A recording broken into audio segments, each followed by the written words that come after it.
ছাত্রছাত্রী কেমন আছো? আশা করি সকলে ভালো আছো। আজকে তোমাদের কাছে নিয়ে চলে এসেছি শিক্ষার্থীকে প্রশ্ন করতে উৎসাহী করার দক্ষতা এই টপিকটার উপর একটা নতুন মাইক্রো লেসন প্ল্যান নিয়ে। তো এই ভিডিওটা কিন্তু আমি বানিয়েছি, একজন আমাকে কমেন্ট করেছিল যার এই হারিয়ে যাচ্ছে বাঘ এই টপিকটার উপর কিন্তু একটা মাইক্রো লেসন প্ল্যান লাগতো। সেটা কিন্তু এই আমাদের যে থার্ড স্কিল রয়েছে শিক্ষার্থীকে প্রশ্ন করতে উৎসাহী করার দক্ষতা, এই টপিকটার উপর। তো সে আমাকে অনেকবার রিকোয়েস্ট করেছিল, তাই তার জন্য কিন্তু আমি এই ভিডিওটা বানিয়েছি। তোমরাও কিন্তু এই প্রিয়াঙ্কার মতো আমাকে কমেন্ট করে জানাতে পারো তোমাদের কোন টপিকের উপর মাইক্রো লেসন প্ল্যান লাগবে। আমি কিন্তু তোমাদের কাছে দেওয়ার চেষ্টা করব, তবে আমার একটু সময় লাগবে। আমাকেও প্রিয়াঙ্কা কয়েকদিন আগেই, দু একদিন আগে করেছিল, কিন্তু আমার সব কিছুটাকে রেডি করে ভিডিও দিতে অনেকটা সময় লাগে। তো আমি তোমাদেরকে বলবো একটু সময় দিও আমাকে। তো দিলে আমি তোমাদের কাছে কিন্তু অবশ্যই চেষ্টা করব সেটা দিয়ে দেওয়ার। তো যাই হোক, প্রিয়াঙ্কার কথা মতো আজকে হারিয়ে যাচ্ছে বাঘ এই টপিকটার উপর কিন্তু আমি মাইক্রোলেশন প্ল্যানটা নিয়ে আলোচনা করছি। দেখো, আমি এটাকে 3টে রোয়ে ভাগ করে নিয়েছি। প্রথমেই তোমরা বাঁদিকে লিখবে শিক্ষণ সংস্থার নাম, যে যার কলেজের নাম দেবে, শ্রেণী চতুর্থ, শিক্ষার্থীর সংখ্যা 10 জন, সময় হচ্ছে 6 মিনিট, শিক্ষার্থী শিক্ষক বা শিক্ষিকার নাম, যে যার নাম দেবে, ক্রমিক সংখ্যা এবং তারিখ। এরপর দেখো এখানে দিয়েছি কি আচরণাঙ্গ সমূহ। সেখানে দেখো 1 দিয়ে শিক্ষার্থীর দ্বারা প্রশ্নকরণ, 2 প্রশ্নকরণের নমনীয়তা, 3 প্রশ্নকরণের পরিমিতিবোধ এবং 4 হচ্ছে বিষয়ের সঙ্গে সম্পর্কিত প্রশ্ন। এরপর দেখো রয়েছে এখানে বিষয়বস্তু। বিষয়বস্তু হচ্ছে আমাদের পরিবেশ, একক পরিবেশের উপাদান জীবজগৎ, উপএকক হচ্ছে পাখির, 1 দিয়ে পাখির মতো উড়ব, 2 হচ্ছে হারিয়ে যাচ্ছে বাঘ। আমি হারিয়ে যাচ্ছে বাঘটা ব্যবহার করেছি এখানে, তাই এটাতে স্টার দিয়েছি। এবং আজকের পাঠ হচ্ছে হারিয়ে যাচ্ছে বাঘ।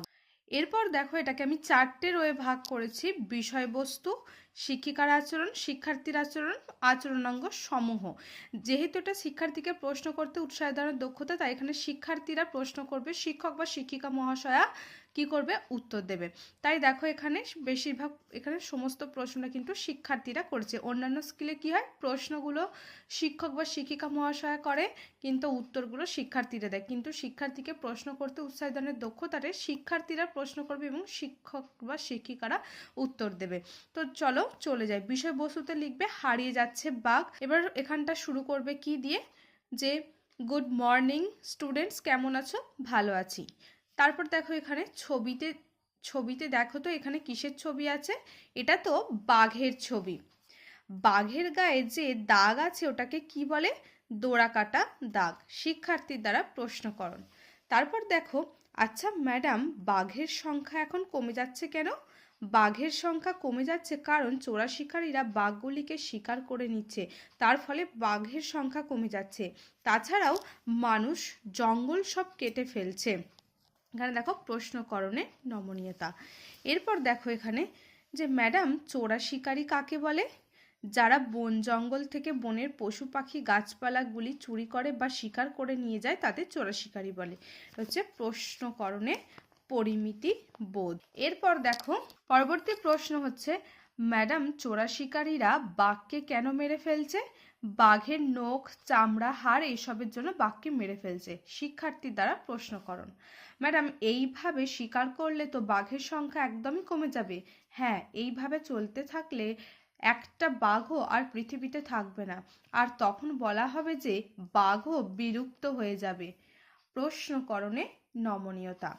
এরপর দেখো এখানে রয়েছে বাঘ ছাড়া আর কোন কোন প্রাণী বিলুপ্ত হতে পারে? বিজ্ঞানীরা আশঙ্কা করেছেন বাঘ ছাড়া গন্ডার, বুনো মোষ, নানা ধরনের বাঁদর, পাখি, সাপ বিলুপ্ত হয়ে যেতে পারে। প্রশ্নকরণে পরিমিতি বোধ। এরপর দেখো, এই যে বাঘ ও অন্যান্য প্রাণীরা হারিয়ে যাচ্ছে, এগুলোকে আমরা কিভাবে আটকাতে পারি?